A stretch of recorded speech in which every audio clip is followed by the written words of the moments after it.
Pamor Piala AFF 2024 dinilai anjlok, Indonesia jadi penyebab. Lah kok bisa?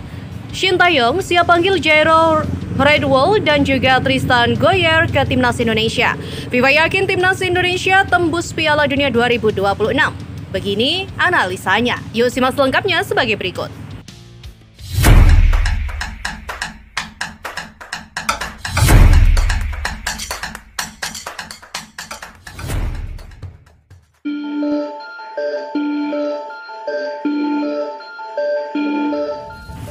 Shin Taeyong siap memanggil Jairo Redwall dan juga Tristan Goyer ke Timnas Indonesia setelah keduanya pulih dari cedera.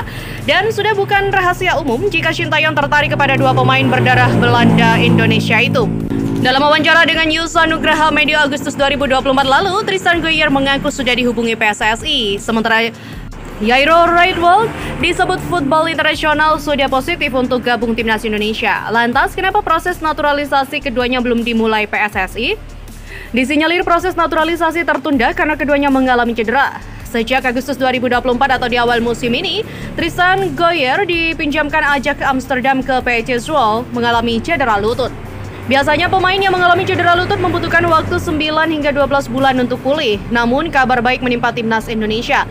Di akun Instagramnya, PSV Zwolle membagikan momen Tristan Goyer sudah kembali berlatih bersama sang tim. Pemain yang dapat mentas sebagai fullback kanan, kiri, dan bek tengah ini fokus berlatih penguatan tepatnya di bagian lutut. Begitu juga dengan Jairo Redwall yang sudah kembali berlatih bersama sang klub Royal Antwerp FC. Jika Jairo Redwall dan juga Tristan Goyer sudah kembali kondisi fisik yang oke, bukan tak mungkin PSSI memulai proses naturalisasi keduanya. Apakah proses naturalisasi Tristan Goyer dan juga Jairo Redwall akan dibarengi dengan winger FC Utrecht oleh Romeni? Andai benar, peran tiga nama di atas juga bakal sangat krusial saat Timnas Indonesia tandang ke markas Australia di matchday ke-7 Grup C kualifikasi Piala Dunia 2026 zona Asia pada Kamis 20 Maret 2025. Tristan Goyer juga bisa membantu trio tangguh di lini belakang bersama dengan Miss Hilgers dan juga Jay Itzes. Alternatif lainnya adalah pemain 20 tahun ini dimainkan sebagai wingback kanan dalam pola 3-4-3. Lalu bagaimana dengan Jairo Redwall? Gelandang 28 tahun ini juga bisa diduetkan dengan Tom Hai di lini tengah Timnas Indonesia. Sementara untuk Oli Romeni, pemain 24 tahun ini akan menggantikan peran Ragnar Uratmangun yang menjalani akumulasi kartu. Oli Romeni juga bisa bermain sebagai winger kanan atau penyerang tengah dalam pola racikan Shin Taeyong. Dan berita selanjutnya, pamor Piala AFF 2024 dinilai mengalami penurunan. Timnas Indonesia punya pengaruh kuat dan dinilai menjadi penyebab menurunnya daya tarik turnamen sepak bola terbesar se-Asia Tenggara itu. Seperti diketahui, PSSI dan juga pelatih Shin Taeyong pilih mengirimkan Timnas Indonesia U22 untuk menghadapi Piala AFF 2024. Keputusan Indonesia menurunkan pemain muda dinilai media Vietnam Soha.vn menjadi salah satu faktor menurunnya daya tarik di turnamen itu. Tanda tanya soal daya tarik Piala AFF 2024 kian mencuat ketika banyak bintang tim yang mungkin absen di turnamen tahun ini, tulis Soha.vn.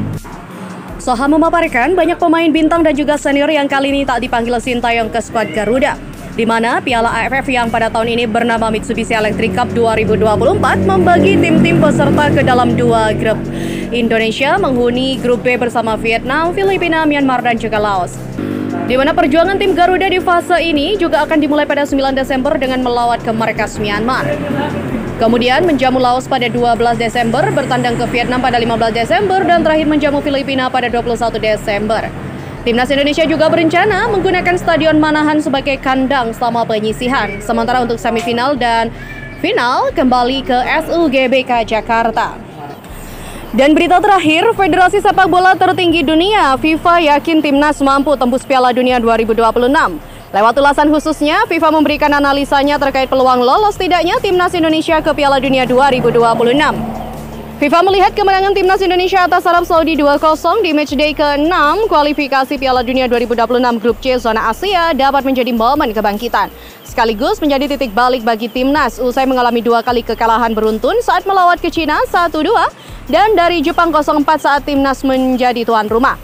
Kemenangan atas Arab Saudi di Stadion SUGBK menurut FIFA juga bukan sekadar kemenangan biasa. Kemenangan bersejarah bagi Timnas yang berhasil meraih kemenangan perdana di round 3 kualifikasi Piala Dunia. Kemenangan atas Arab Saudi juga memberi catatan tersendiri bagi Timnas. Dari catatan FIFA, Kemenangan itu juga telah menjadikan timnas sebagai negara Asia Tenggara peraih poin terbanyak di round 3 kualifikasi Piala Dunia. Sampai match ke-6, timnas sudah mengumpulkan 6 poin hasil dari 1 kali menang, 3 kali imbang dan 2 kali kalah. Poin ini juga telah menempatkan timnas lebih baik dari 2 negara Asia Tenggara lainnya, Vietnam dan Thailand yang sempat mencicipi round 3 kualifikasi Piala Dunia. Vietnam di kualifikasi Piala Dunia FIFA 2022 hanya sanggup meraih 4 poin, sedangkan Thailand di kualifikasi untuk edisi 2018 hanya mampu meraih 2 poin saja. 2 catatan positif di atas menurut FIFA setidaknya bisa menjadi tambahan kepercayaan diri bagi timnas Indonesia mengarungi putaran ketiga kualifikasi Asia yang masih menyisakan 4 pertandingan lagi. Hal ini juga lanjut analisa FIFA membuat peluang timnas bisa lolos langsung ke Piala Dunia 2026 digelar di kawasan Asia Amerika Utara dan Tengah itu masih terbuka lebar. Menurut kekuatan yang ada di grup C, FIFA melihat Jepang sudah memastikan 1 tempat teratas, 1 tiket lagi jatah lolos otomatis sebagai runner-up grup akan menjadi pertarungan yang sengit antara 5 tim yang ada, yakni Australia, Indonesia, Arab Saudi, Bahrain, dan juga Cina. Di sini, menurut FIFA, kans timnas mendampingi Jepang sangat terbuka dengan catatan timnas mampu mempertahankan tren positif mereka dan berani untuk terus mengejar mimpi mereka. Maka pintu untuk kembali ke panggung Piala Dunia yang kedua kalinya setelah partisipasi mereka pada 1938 sangat mungkin terbuka terjadi, kata analisa FIFA. Hingga match ke-6, Jepang masih memimpin klasemen, sementara pencapaian 16 poin. Untuk lolos dari 4 pertandingan tersisa, Jepang hanya membutuhkan 1 kemenangan saja. Sebuah hal yang sangat mungkin terjadi yang digapai Jepang saat menjadi tuan rumah menghadapi Bahrain Maret 2025 mendatang. Di peringkat kedua ada Australia dengan raihan 7 poin menyusul timnas Indonesia di peringkat ketiga. Arab Saudi keempat, Bahrain kelima, dan Cina di peringkat ke-6 dengan sama-sama mengantongi 6 poin. Salah satu laga penentu adalah saat Australia akan menjamu timnas Indonesia pada 20 Maret 2025. Apapun hasilnya, berpotensi besar mengubah peringkat kedua negara di daftar klasemen sementara grup C.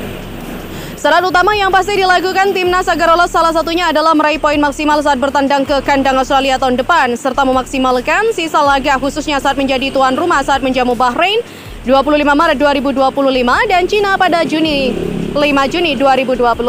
Dengan melepas laga terakhir saat bertandang ke Jepang, timnas masih berpeluang lolos langsung dengan catatan meraih hasil maksimal di 3 laga saat melawan Australia, Bahrain, dan Cina. Jikapun tidak tergapai, timnas paling tidak lolos ke round 4 sebagai peringkat 3-4 terbaik grup C. Dan sesuai regulasi FIFA, Asia mendapatkan jatah 8+1 mengisi kuota Piala Dunia 2026. Dengan komposisi 6 tiket langsung di round 3 berisi juara dan runner-up 3 grup yang ada. Lalu 2 tiket dari round 4 serta 1 tiket playoff antar zona.